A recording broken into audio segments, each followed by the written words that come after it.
A lot of people struggle with live plants in their aquarium, so I'm frequently asked, how do I keep mine looking so vibrant and healthy? So today we're going to take a look at what you need to set up a planted aquarium, from substrate to lighting, fertilizers to filtration. So let's do it.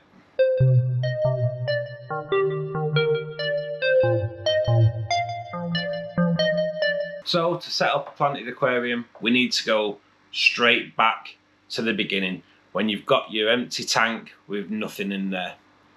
So first of all, we need to take into account substrate. And when I say substrate, we'll split that into two bits. First of all, aqua soil. So if you're starting off a brand new aquarium, then you're going to go out and buy bags of aqua soil, be it Tropica, fluval stratum, whatever aqua soil you choose. I would personally go for the more expensive brands because they're going to be a better quality, or you'd like to think they'll be a better quality. And once you've chose which aqua soil you're going to use, you can place that into your aquarium, no problem. But before you do that, I would consider putting that soil into filter media bags. They're fully plastic, so there's no metal that's going to rust and spoil your water. So the full plastic, the soil stays in there and roots will penetrate it. So when you're taking plants out, if you want to replace some plants, the roots aren't going to pull the soil up to the surface. So it's a great thing to start off with. If you are just redoing an aquarium and you want to put some aqua soil into there, then do a mix of aqua soil and some of your older substrate. But again, I would put that in bags. Once you've got your aqua soil in your bags and you do a nice level flow of soil into your aquarium, then you need to cover that with round about 2 inches of sand, a fine gravel or a coarse gravel, depending on what fish you're going to be putting in there really. If you're going to be putting cichlids in there that like to dig, and corydoras that like to scurry around the bottom, then you're probably better off with a finer gravel or a sand. But fish choice is not what we're here for today. So when all the bags of soil are in and it's nicely capped over with whatever substrate you choose, it is advised really just to drop in a few little root tabs into the, get them poked down. If you've got 2 inches of soil, get them poked down into the soil, gives them roots just that great start once you've started planting them in. So once everything's in there, then we need to start looking at plant choice. Now, plant choice with Tropica, you kind of get the 3 choices. I think you do with them all technically, really. So you start off with your easy plants. Easy plants just require lighting and a little bit of fertilizer, and they tend to grow quite fast. The stem plants will grow fast, so they're great for starting an aquarium. Then they go up a level, and then you've got your medium plants. So your medium plants, they'll require a bit of a better lighting, fertilizers again, but will also require the addition of carbon dioxide. And then the third, the more advanced plants, they will require more of a strong lighting, a different type of fertilizer with, I think it has a little bit more potassium in there, and again, CO2 being added into the water column. We will go into fertilizer and CO2 a little bit further on in the video. So you've chose your plants and you know what their requirements are. So we need to look at lighting. So if you've gone down the easy plants route, they don't really require strong lighting, so a cheap light unit will do suffice. But when you go into the medium and the more advanced plants, especially like the red plants, they're going to require a more advanced, intense light.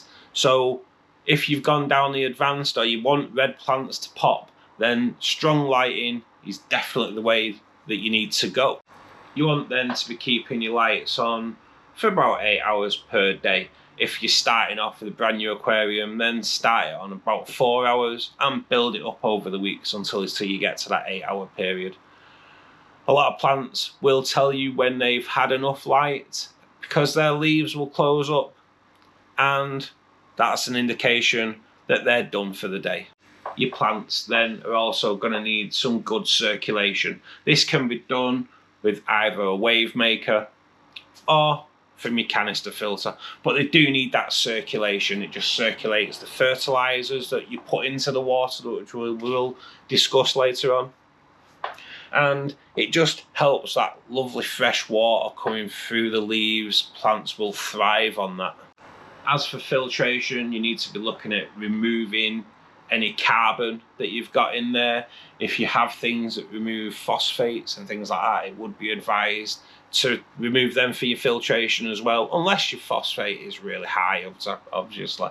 But when you if you leave the carbon in the filter, what that will do will remove the fertilizers that you add to the aquarium. So remove carbon is a must. So once it's all planted and they're all filled up, it's nicely established, you need to start looking at those plants are going to need food. They don't just live in there. They are going to get food from the poop and the nitrates and the ammonia that's produced by the poop from the fish, yes. But they are going to need additional food. They're not just going to thrive on what the fish supply them. So every 3 to 6 months, you need to be looking at adding root tabs into the substrate, evenly spaced out, so the roots will find their way to that food.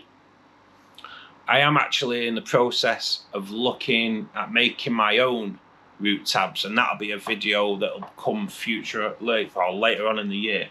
So you feed the roots with root tabs every 3 to 6 months, but you also need to feed the leaves and the roots of any epiphyte plants that you have in there. So they're going to absorb any goodness out of the water. And yes, you're going to have nitrates in the water and ammonia in the water and nitrites in the water produced by the fish poop, but that's not going to be enough. So an additional liquid fertilizer to the water column is definitely advised. Those plants need feeding so they thrive.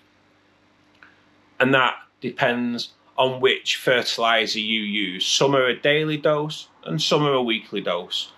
I use a fertilizer called Neutro Plus, and that is a daily dose. So, like I say, it depends on which fertilizers you use. But then you go to the ultimate fertilizer, and that is carbon dioxide.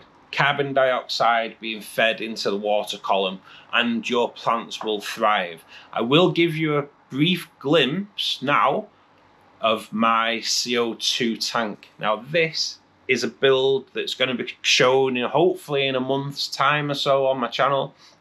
But as you can see, the grass at the front is carpeting in.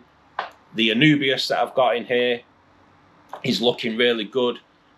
The Bucephalandra's really popping, and I'm just waiting for the plants at the rear to grow in, and then I will launch the video.